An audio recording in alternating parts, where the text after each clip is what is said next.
नमस्कार। आर्थिक गतिविधि समेटेको कार्यक्रम आर्थिक दर्पणमा तपाईलाई स्वागत छ। प्रजुल साक्य र अनुसा स्वारको आर्थिक दर्पण युगवाणी मिडिया नेटवर्क मार्फत देशभरका विभिन्न रेडियो स्टेशन, काठमाडौँमा रेडियो उपत्यका 87.6 मेगाहर्ज र रेडियो उपत्यका.com.np बाट सुनिरहनु भएको छ। कार्यक्रम आर्थिक दर्पण हरेक हप्ता आइतबारदेखि शुक्रबार बिहान 7:30 बजेदेखि 8 बजेसम्म सुन्न सक्नुहुन्छ। कार्यक्रम सुरु गरौं आर्थिक गतिविधिबाट।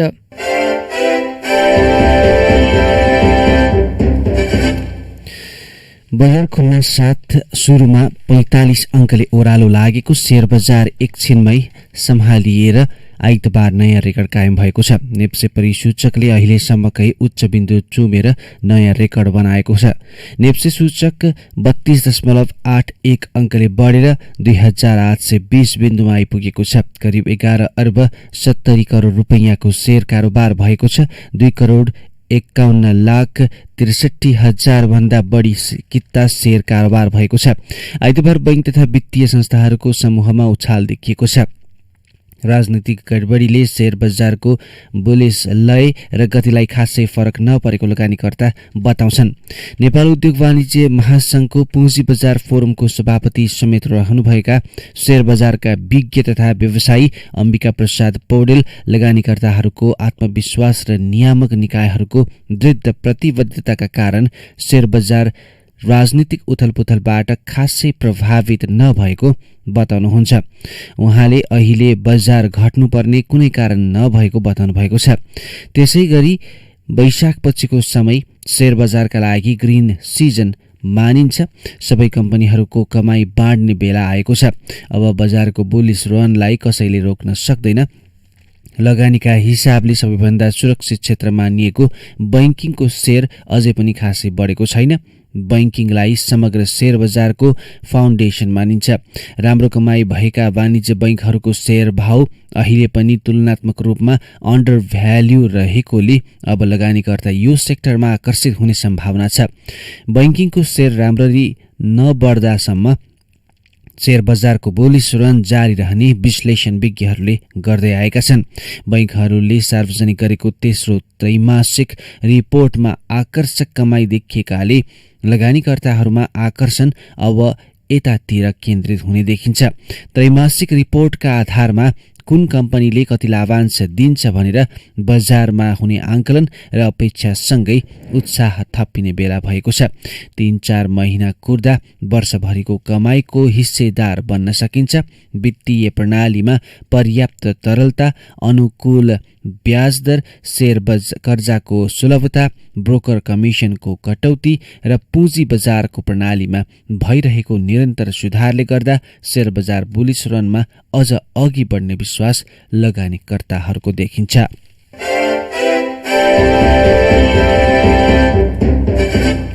दोस्रो लहरको कोरोना महामारी नियन्त्रणका लागि निषेधाज्ञा लगाएको 3 साता पूरा भइसकेको छ।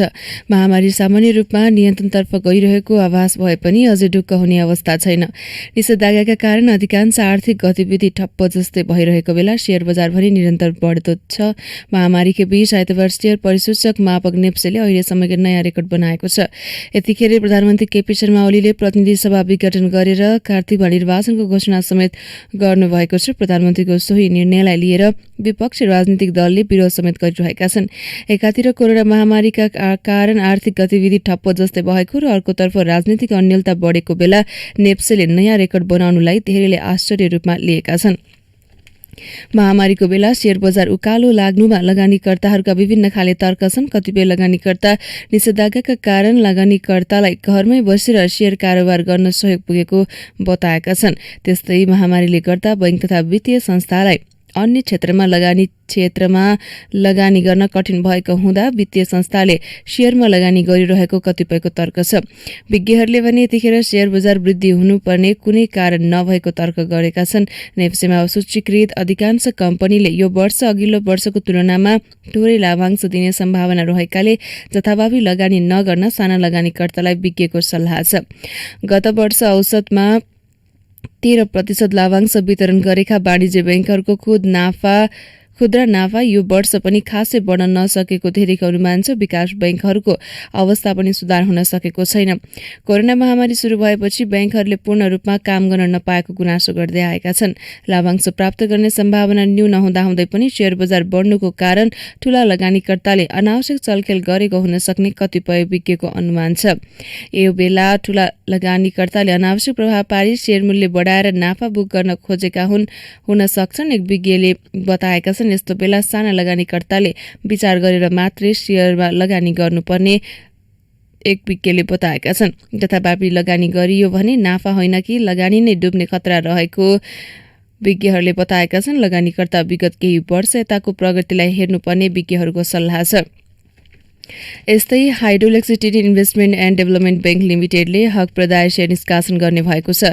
नेपाल धितोपत्र बोर्डले आइतबार उक्त कम्पनीलाई 1:1 अनुपातमा हक प्रदाय निष्कासन गर्न अनुमति दिएको हो। कम्पनीले प्रति किता 100 रुपैयाँ अङ्कित दरको 11 अर्ब रुपैयाँ बराबरको 11 करोड किता हक प्रदाय शेयर निष्कासन गर्नेछ। हक प्रदेश शेयर निष्कासन तथा बिक्री प्रबन्धन ग्लोबल आइएमई क्यापिटल लिमिटेड रहेको छ। कम्पनीले लामो समयदेखि हक प्रदाय निष्कासनका लागि तयारी गरिरहेको थियो। हक प्रदाय निष्कासनपछि कम्पनीको पुँजी 22 अर्ब रुपैयाँ पुग्नेछ।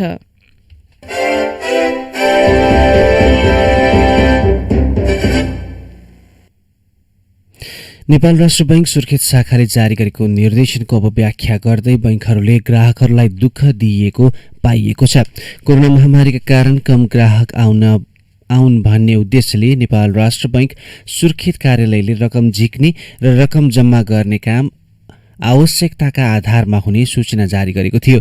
यो सूचनाको बुँदा नम्बर 4 मा भएको तथ्यलाई बङ्ग्याएर बैंकहरूले 50,000 भन्दा कम झिक्न समेत नदिने गरेको गुनासो ग्राहकहरूले गरेका छन्। जबकि सो सूचनाको तात्पर्य झिक्न जति पनि पाइने र रकम जम्मा गर्ने हकमा भने 50,000 रुपैयाँ भन्दा माथि मात्र गर्न पाइने भन्ने थियो। राष्ट्र बैंकको सूचना देखाएर 15,000 को चेक नेपाल बैंक लिमिटेडले नसाटेको र आफूलाई नेपाल बैंकले दुःख दिएको बताउँदै सुर्खेतका एक ग्राहकले प्राइभेट बैंकले रकम दिए पनि सरकारी बैंकले आफूलाई गाह्रो गरेको गुनासो गरेका छन्। यसो त राष्ट्र बैंकको सूचनामा झिक्न पछाडि कमा राखेर रकम जम्मा गर्न भन्ने उल्लेख गरी कोष्टमा 50,000 भन्दा माथि उल्लेख भएपछि धेरै बैंकहरू कन्फ्युजनमा परेको पाइएको छ। एक पटक पढ्दा मिल्छ जस्तो सूचना छ, फेरि पढ्दा मिल्दैन जस्तो सूचना छ। 40-50 हजारको चेक ल्याउनेलाई रकम दिइरहेको छौं, तर 15-20 हजारको चेक ल्याउनेलाई फिर्ता पठाएको सत्य भएको र गभर्नर ट्विट आएपछि बल्ल क्लियर भएको नेपाल बैंकमा कार्यरत एक बैंकले बताएका छन्। तर राष्ट्र बैंकले भने झिक्ने हकमा कुनै पनि सीमा नभएको स्पष्ट पारेको छ।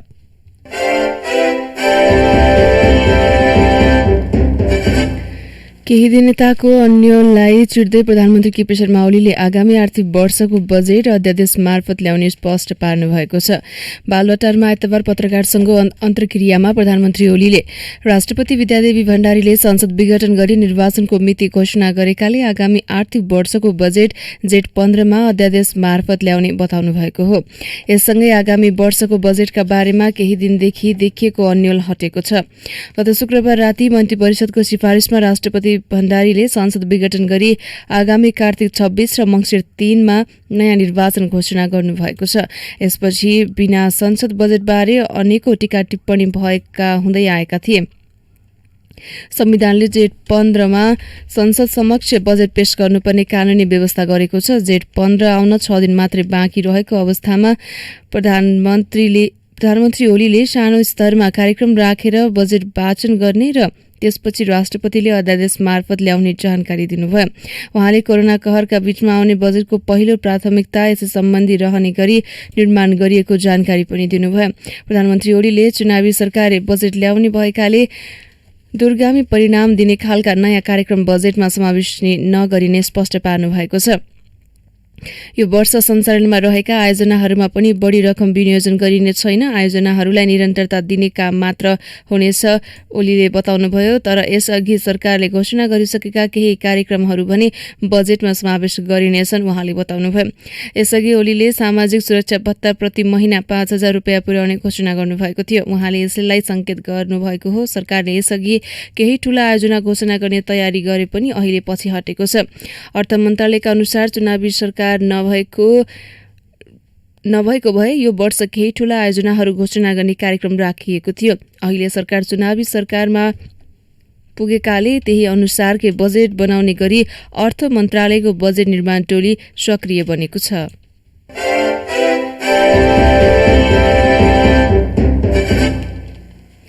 मुलुकबाट हुने निर्यात 1 खर्ब पुर्याउने भनेर सरकारले 1 दशक अघि लिएको लक्ष्य यो वर्ष बल्ल पूरा भएको छ। सरकारले 64 मई ल्याएको 3 वर्षीय अन्तरिम योजनाले निर्यात मूल्य 1 खर्ब पुर्याउने लक्ष्य लिएको थियो। त्यसको 14 वर्षपछि 1 खर्ब रुपैयाँ भन्दा बढीको निर्यात गर्न सकेको हो। चालु आर्थिक वर्षको 10 महिनामा नेपालले 1 खर्ब 8 अर्ब 47 करोड रुपैयाँ बराबरको निर्यात गरेको छ, जुन अघिल्लो आर्थिक वर्षको सोही अवधिको तुलनामा 32.19% बढी हो। गत आर्थिक वर्षको 10 महिनामा नेपालले 82 अर्ब 6 करोड रुपैयाँ बराबरको निर्यात गरेको भन्सार विभागको तथ्याङ्क छ। नेपालको दशक अघिको लक्ष्य बल्ल पूरा गरेको व्यापार तथा निकासी प्रवर्धन केन्द्रका वरिष्ठ अधिकृत कृष्णराज बजेकाईले बताउनु भएको छ। कोभिडको लहरकै बीच नेपालले उच्च दरको निर्यात वृद्धि गर्न सक्नु सकारात्मक पक्ष भएको उहाँको भनाइ छ। चालु आर्थिक वर्षमा को निर्यात 1 खर्ब 25 अर्ब हाराहारी पुग्ने बजगाईले बताउनु भएको छ। नेपाल निर्यात व्यवसाय महासङ्घका अध्यक्ष रामबहादुर गुरुङले निर्यातको दशक अघिको लक्ष्य पूरा हुनु स्वागत योग्य भए पनि यसको दिगोपनमा भने चुनौतीपूर्ण रहेको बताउनु भएको छ। सोयाबिन आयल र पाम ओइलका कारण निर्यात बढी देखिएको उहाँले बताउनु भएको छ। सोयाबिन आयलको निर्यात उच्च दरमा बढेसँगै नेपालको निर्यात आकारमा ठूलो वृद्धि देखिएको हो। चालु आर्थिक वर्षको 10 महिनामा नेपालबाट 35 अर्ब 75 करोड रुपैयाँ बराबरको 25,900 लिटर सोयाबिन आयल निर्यात भएको छ। नेपालको कुल निर्यातमा सोयाबिन आयलको हिस्सा 32.96% देखिएको छ। अघिल्लो वर्ष नेपालबाट पाम आयलको निर्यात उच्च देखिएको थियो, तर भारतले पाम आयलको निकासी रोकिदिएपछि अहिले सोयाबिन आयलको निर्यात उच्च दरमा बढिरहेको छ। सोयाबिन आयलको निर्यात समेत दिगो नभएकाले नेपालको निर्यातको वृद्धि जोगाइ राख्नु चुनौतीपूर्ण रहेको गुरुङले बताउनु भएको छ। नेपालको निर्यात मूल्य हालसम्म 1 खर्ब पुग्न सकेको थिएन। 1 दशक भन्दा अघिदेखि सरकारले विभिन्न आवधिक योजना तथा रणनीतिमा निर्यातलाई 1 खर्ब पुर्याउने लक्ष्य राख्दै आएको छ। सरकारले 64 मा ल्याएको 3 वर्षीय अन्तिम योजनाको परिणात्मक लक्ष्यमा वस्तु निकासीलाई योजना अवधिको अन्तिम वर्षमा 61 अर्ब रुपैयाँबाट 1 खर्ब रुपैयाँ पुर्याउने उल्लेख गरिएको थियो, तर उक्त अन्तरिम योजनाको लक्ष्य अनुसार निर्यात बढ्न सकेन। त्यसपछि 67-68 मा आएको त्रिवर्षीय योजनाले पनि सोही लक्ष्यलाई निरन्तरता दिँदै अन्तिम वर्ष 69-70 को अन्तिमसम्ममा निर्यात 61 अर्ब भन्दा 1 खर्ब पुर्याउने लक्ष्य थियो, तर सो समयमा पनि उक्त लक्ष्य भेट्न सकिएन। गएको आर्थिक वर्ष 76-77 मा निर्यात मूल्यले 1 खर्ब नाग्ने अनुमान गरिएको थियो। वार्षिक आर्थिक वर्षको सुरुदेखि नै निर्यातले दोहोरो अङ्कको वृद्धि दर हासिल गर्दै आएको थियो। 76-77 का 8 महिना फागुनसम्ममा निर्यात मासिक सरदर 9 अर्ब 36 करोडका दरले बढ्दै 74 अर्ब 90 करोड पुगिसकेको थियो। सोही वृद्धि दर कायम हुँदा बाँकी 4 महिनामा थप 37 अर्ब 45 करोड रुपैयाँ बराबरको निर्यात हुने र निर्यात आकार 1 खर्ब 12 अर्ब रुपैयाँ पुग्ने अनुमान गरिएको थियो, तर 8 महिनासम्म निरन्तर उच्च दरमा वृद्धि भइरहेको निर्यातको गतिमा कोरोनाले ब्रेक लगाइदियो। चैतदेखि निर्यात वृद्धि सुस्त भयो। आर्थिक वर्षको अन्त्यमा आइपुग्दा निर्यात वृद्धि ऋणात्मक भयो। यसले गर्दा अघिल्लो वर्ष निर्यात आकार 1 खर्ब नाग्ने सम्भावना पूरा हुन सकेको थिएन। यस वर्ष भने कोभिड कहरकै बीच निर्यात वृद्धि सन्तोषजनक रूपमा भएपछि दशक अघिको लक्ष्य पूरा भएको हो। आर्थिक गतिविधि बाँकी नै छन्। आर्थिक दर्पणमा एकैछिन विश्राम। ओ माय गॉड विनिता, तिम्रो घरमा त अल्ट्राटेक ब्रान्डको सामान मात्रै पो देख्छु। हो नि, हाम्रो घरमा त अल्ट्राटेक ब्रान्डका घरायसी सामानले भरिएको छ। बलियो र टिकाउका साथै भरपर्दो सेवाको लागि ढुक्क छु। त्यही त, kitchen chimney, cooking range, oven, fridge, induction चुलो, इन्फ्रारेड चुलो, स्ट्यान्ड फ्यान, वल फ्यान र आरो फिल्टर पनि रहेछ। यो आरो फिल्टरमा त तातो पानी र चिसो पानी पनि आउँछ। अनि तरकारी फलफुल पखाल्न डिटक्सिफायर पनि छ। म पनि आजै अल्ट्रा सोरुम जान्छु र सबै सामान लिएर आउँछु। कहाँ जाँदा उचित होला? अल्ट्राका घरायसी सामान देशैभर उपलब्ध छ। नजिकैको डिलर तथा डिस्ट्रिब्युटरमा जाने नि। For more details, visit www.ultragroup.com.np. Phone number 01-411-7043, 411-7143. World Trade Center, 2nd floor, Tripureshwar. For dealer and distributor, 9851 000 505, Ultra Group.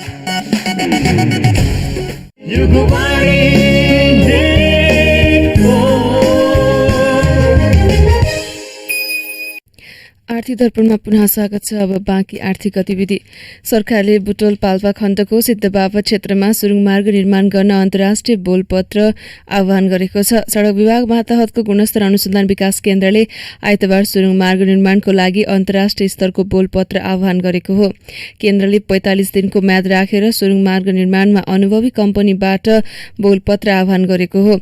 गुणस्तर अनुसन्धान विकास केन्द्रका निर्देशक विजय जैशीले सिद्धबाबा सुरुङ मार्ग इन्जिनियरिङ प्रोक्युरमेन्ट कन्स्ट्रक्सन एपिसी मोडलमा निर्माण गर्ने गरी बोलपत्र आह्वान गरेको बताउनुभयो। ठेक्कामा छनौट हुने कम्पनीले सुरुङ मार्गको डिजाइन र निर्माण आफैले गर्नुपर्ने हुन्छ। निर्देशक जैशी बोलपत्रमा छनौट हुने कम्पनीले 9 महिनाभित्र सुरुङ मार्ग तथा रकसेटको आवश्यक डिजाइन तयार पारेर सडक विभागलाई बुझाउनुपर्ने बताउनुहुन्छ। बुटोल तानसेन्स खण्ड अन्तर्गतको सिद्धबाबा मन्दिरको उत्तरतर्फ चिडिया खोलाको छेउमा सुरुङ मार्गको एउटा मुख रहनेछ। सुरुङ मार्गको अर्को मुख दोभान नजिकै रहनेछ। यो सुरुङ मार्गको लम्बाइ 1.126 किलोमिटर रहनेछ। यो सुरुङ मार्ग 2 लेन अर्थात् 7.5 मिटर चौडाइ हुनेछ। ठेकदार कम्पनीले सुरुङ मार्गसँगै 780 मिटर क्षेत्रको सडकमा रकसेटको संरचना तयार गर्नुपर्नेछ। साविकको सडकलाई 2 लेनमा विस्तार गरिनेछ। केन्द्रका निर्देशक जैशीले यो खण्डमा सुरुङ मार्ग मात्र नभएर 2 लेनको सडक समेत विस्तार गरिने बताउनुभयो। तत्कालीन अर्थमन्त्री युवराज खतिवडाले 2077 मङ्सिर 1 गते मन्त्रीस्तरीय निर्णय गरेर सिद्धबाबा सुरुङ मार्ग निर्माणको लागि 10 अर्ब 15 करोड रुपियाँ बजेट सुनिश्चित भइसकेको छ। निर्देशक जैशीले अन्तर्राष्ट्रिय बोलपत्रमा सबैभन्दा सस्तो जसले प्रस्ताव पार्छ सोही कम्पनी छनौट हुने बताउनु भएको छ। सिद्धार्थ राजमार्ग अन्तर्गत माथिल्लो सिद्धबाबा मन्दिरदेखि दोभानसम्मको सडक खण्डमा अत्याधिक मात्रामा पहिरोको जोखिम छ। यो खण्डमा हिउँद र बर्खा दुवै याममा पहिरोको कारण वर्षेनी दर्जनौं ज्यान गुमाउँदै आइरहेका छन्। माथिल्लो सिद्धबाबा मन्दिरदेखि रामापिथेक मार्गसम्मको एरियामा स्विस सरकारको विकास सहयोगमा भौवर्गिक तथा पूर्व सभ्यता अध्ययन गरिएको थियो। Swiss agency for development and कर्पोरेसनले सिद्धबाबा सुरुङ मार्गको पूर्व सभ्यताका अध्ययन गरेको थियो। अहिले केन्द्रले सो पूर्व सभ्यता अध्ययनमा टेकेर सुरुङ मार्ग निर्माणको लागि अन्तर्राष्ट्रिय स्तरको ठेक्का आह्वान गरेको हो।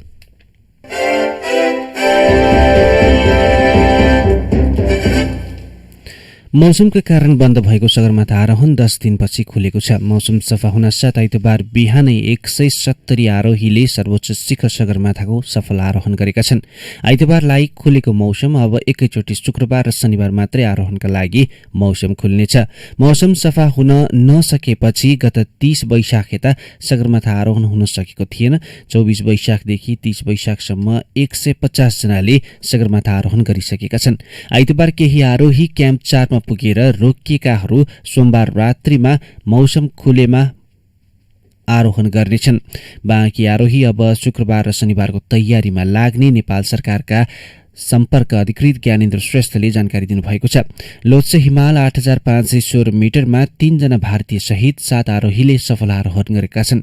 टोलीले 6:30 देखि 9:30 बजेको बीचमा चुचुरो चुमेका छन्।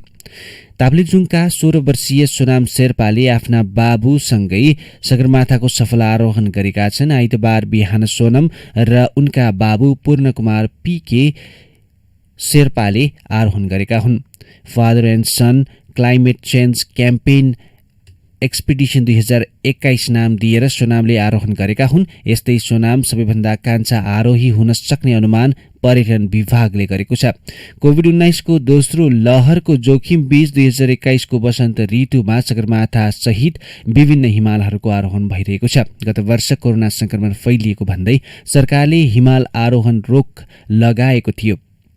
यस वर्ष सगरमाथा आरोहणका लागि मात्रै 43 समूहका 408 जना आरोहीले अनुमति लिएर आरोहणमा गएका थिए। चालु सिजनमा आरोहणका लागि विभागका 16 हिमालका लागि 85 आरोहण दलका 742 आरोहीले आरोहणको अनुमति लिएका छन्, जसमा सबैभन्दा धेरैले सगरमाथाका लागि अनुमति लिएका छन्। सगरमाथा आरोहणका लागि 43 समूहका 315 पुरुष र 92 जना महिला गरेर 408 जनाले आरोहणका लागि अनुमति लिएर आधार शिविरतर्फ गएका छन्।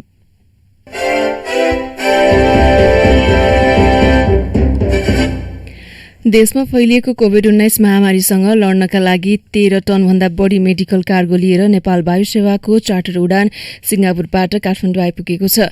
तामासेक foundation Singapore, Lotus life foundation Singapore, Gorkha brewery प्रालिलका साथै नेपाल सरकार, विभिन्न मन्त्रालय, कूटनीतिक नियोगहरू र नेपाली प्रवासीसँग घनिष्ठ सहकार्यद्वारा सामग्री ल्याइएको हो।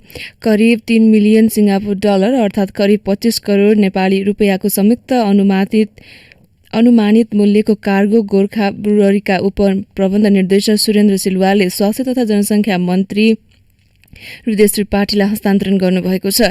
यसका साथै थप मेडिकल आपूर्तिको दोस्रो कार्गो आगामी केही हप्तामा सिंगापुरबाट नेपाल आउनेछ।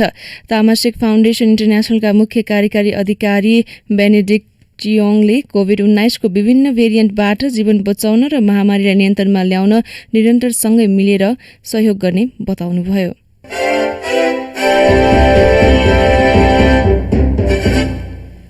दोलखाको बिगु गाउँपालिका 1 लामा बजारमा निर्माणाधीन 456 मेगावाट क्षमताको माथिल्लो तामाकोशी जलविद्युत आयोजनाका मुख्य सुरुङ र मुख्य पाइपमा सोमबारदेखि पुनः पानी पठाइने लागि छ।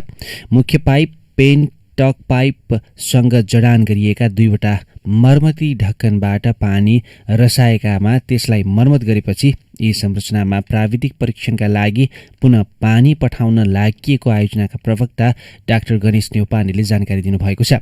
उहाँका अनुसार 373 मिटर अग्लो तल्लो पेन्टक, 310 मिटर अग्लो माथिल्लो मुख्य पाइप र त्यो साँघुरो पाइपलाई तल्लो मुख्य पाइपको साँघुरो पाइपसँग जोड्ने करिब 100 मिटर तेर्सो मुख्य पाइपको परीक्षण गर्ने क्रममा यसमा जडान गरिएको मर्मती ढक्कनमा पानी रसाएको थियो। त्यसको मर्मत गत वैशाख 29 गतेदेखि सुरु गरिएको थियो।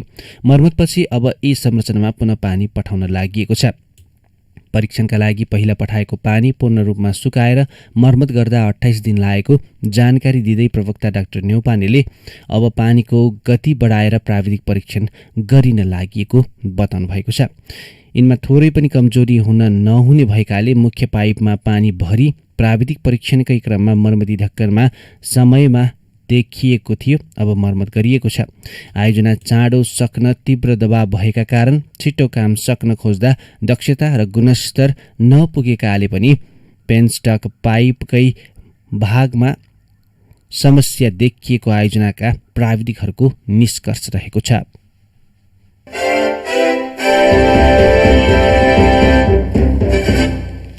विराटनगर भन्सार एजेन्ट संघका अध्यक्ष विजेन्द्र पराशरको कोरोना भाइरस संक्रमणका कारण शनिबार बिहान निधन भएको छ। विराटनगर महानगरपालिका 10 घर भएका 50 वर्षीय पराशरको उपचारका क्रममा मोरङको बुढीगंगा गाउँपालिका स्थित विराट सिस्टन अस्पतालमा निधन भएको हो। विराटका कोभिड अस्पताल इन्चार्ज सुनिल देवले पराशरको निधन बिहान 7 बजेतिर भएको जानकारी दिनुभयो। परीक्षणका क्रममा 2 साता अघि कोरोना संक्रमण यकिन भएपछि उहाँ होम आइसोलेसनमै बस्नु भएको थियो। अवस्था गम्भीर बन्दै गएपछि उहाँलाई उपचारका लागि वैशाख 31 गते साँझ अस्पताल भर्ना गरिएको इन्चार्ज देवले जानकारी दिनुभयो। देवका अनुसार अवस्था थप जटिल बनेपछि 2 दिन अघि भेन्टिलेटरमा राखिएको थियो। श्वास प्रश्वासमा 81 समस्या भएर उपचारकै क्रममा भेन्टिलेटरमा पराशरको निधन भएको उहाँले जानकारी दिनुभयो। उहाँका अनुसार पराशर परिवारलाई मधुमेह र उच्च रक्तचापको पुरानै समस्या थियो। 3 वर्ष अघि भएको निर्वाचन मार्फत तेस्रो कार्यकालका लागि अध्यक्षमा निर्वाचित बन्नुभएका पराशर 2069 सालदेखि निरन्तर विराटनगर भन्सार एजेन्ट सङ्घको नेतृत्वमा हुनुहुन्थ्यो।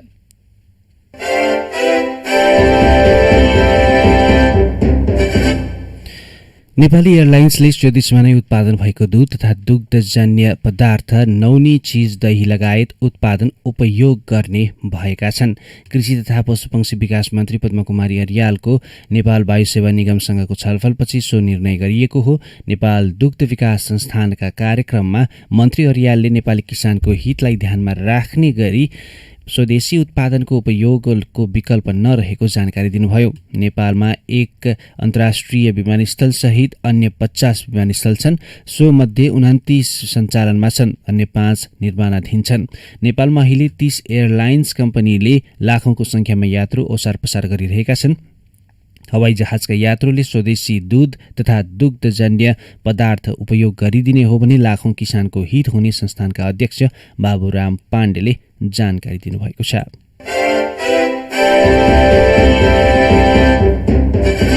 यिनै सामग्रीसँगै हामी कार्यक्रमको अन्तिममा आइपुगेका छौं। आर्थिक दर्पणमा आज हामीले विभिन्न आर्थिक गतिविधि सुनायौं।